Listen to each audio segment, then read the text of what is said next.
so important because there's a fabric that has been built that is, as an Asian American community, we're weaker. Politically, we're not as strong as a voice. Financially, there isn't a lot of support that should make a lot of things happen. There aren't a lot of activism, even in a way of just community-wise. For instance, talking about grants and fundings, and independent artists, we always talk about this, right? Like, how can we make this happen? Where are the funds going to come from? It's not a lack of ideas and whatnot. And I went to one of the panels where one of the panelists was saying, anybody who's in a position to be able to do so needs to be on boards and needs to be on the selection committee for grants. And I was just like, I've never thought of that. I'm always on the other end of for hire or applying for grants. And that's not, even for somebody like me, a place where I had like thought about. And so that all has to interconnect. And friends that you can rely on and call in, and that person can put in a call for you to make certain things happen.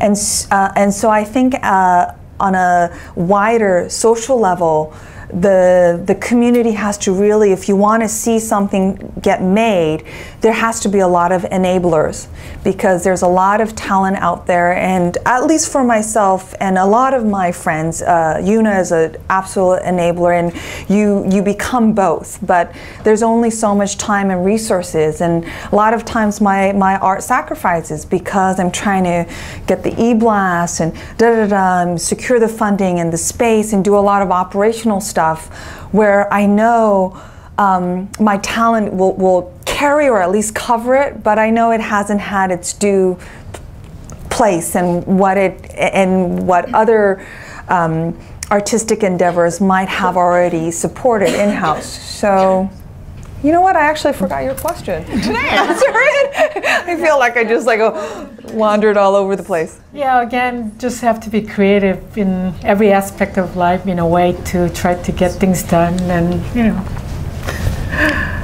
Well, I just want to comment on the creative part of it, and also what I've noticed being in Hollywood. There's a lot of guys that I've met who are doing projects because they play ice hockey and poker in a certain group. It's just straight up the reality. Like a research funding. My dad has always been on my case for not learning golf. I can't stand it. Like, I just can't stand golf. I don't know if this is at all PC for me to say at an Asian American. But the point being as well, the golfing community, that's where deals are cut. That ice hockey guy that I just was talking with because he was a friend of my friend was not inspiring to me in terms of his story or what he wanted to share, and I'm not putting him of Chinese in America. He didn't come from an artistic background. I know on the operational side of it getting done probably is ahead of a lot of people because it's a specific industry kind of celebrity-oriented ice hockey group. There's a lot of San Francisco, Palo Alto money that comes down where these cats have just made a lot of money and they've hooked up with their Stanford friends and like, let's do a project and make a film. That's how it happens a lot of times, and it really, and I think that's maybe perhaps a little bit different from LA and New York. New York definitely has a much stronger tradition, and you will not survive if you don't have the deliverables in terms of the quality. But still, that was a real, and you know, sometimes myself included and my colleagues will get very annoyed or just angry about the situation, but that's just the reality and what it takes to get things done. So I guess from that I just want to offer just using all your resources, and other people are doing it and making it happen.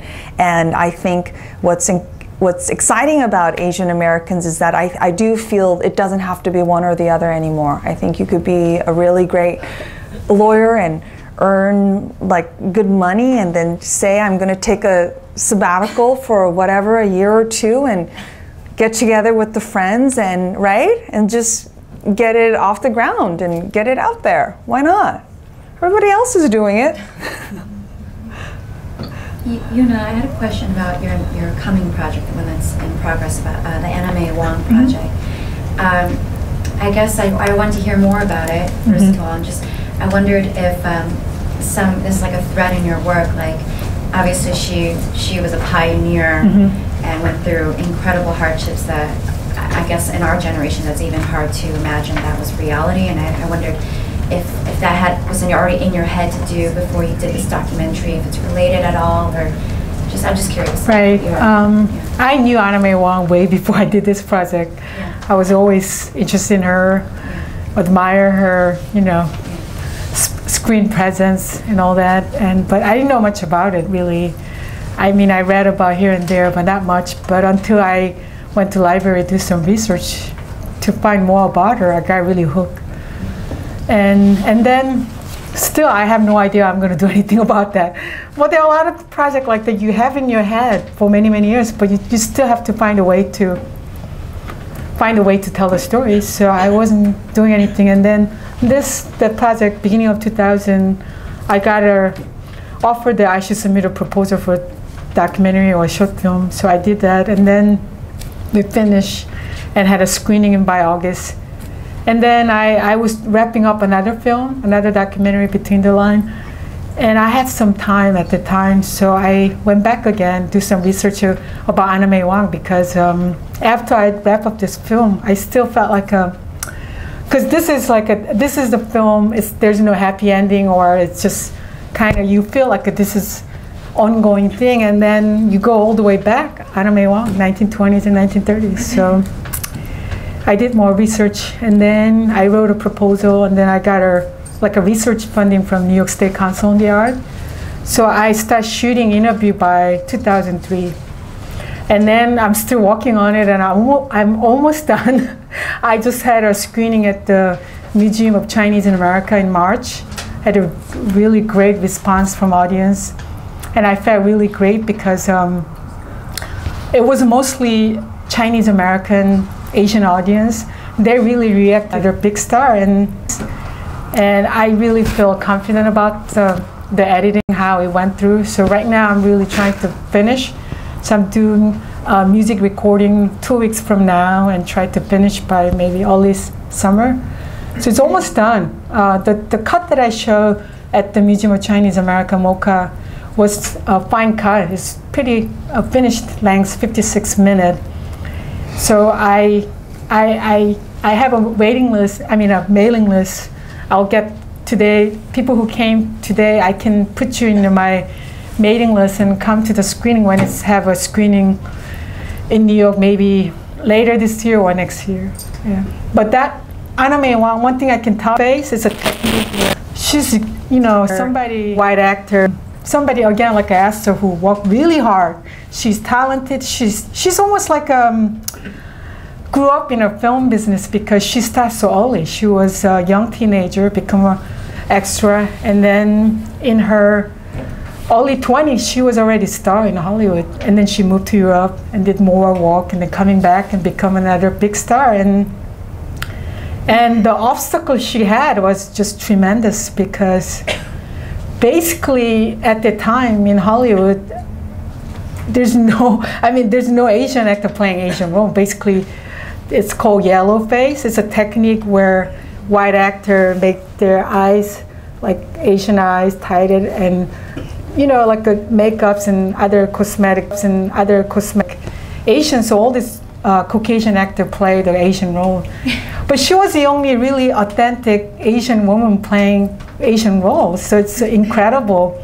But again, without her talent and really passion and also savvy, she really was good businesswoman, how to handle her business affair very well. But then again, I've been in contact with Esther past 10 years since we shot this film together. Sometimes I'm really stricken by like how Esther's working. There's a similarity that, like Anime Wong, she knows you have to, you're not just, there's no rule to play this game, being an actress in Hollywood or anywhere else. You just have to be creative. But the way she kind of navigating the whole thing just struck me like Antony Wong. And again, hardworking. That's the only way, I think, besides being well-connected and all that, being creative.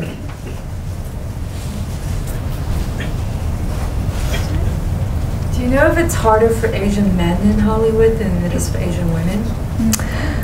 You know, we've had this discussion, and it's hard to gauge. I know for my Also savvy, she really...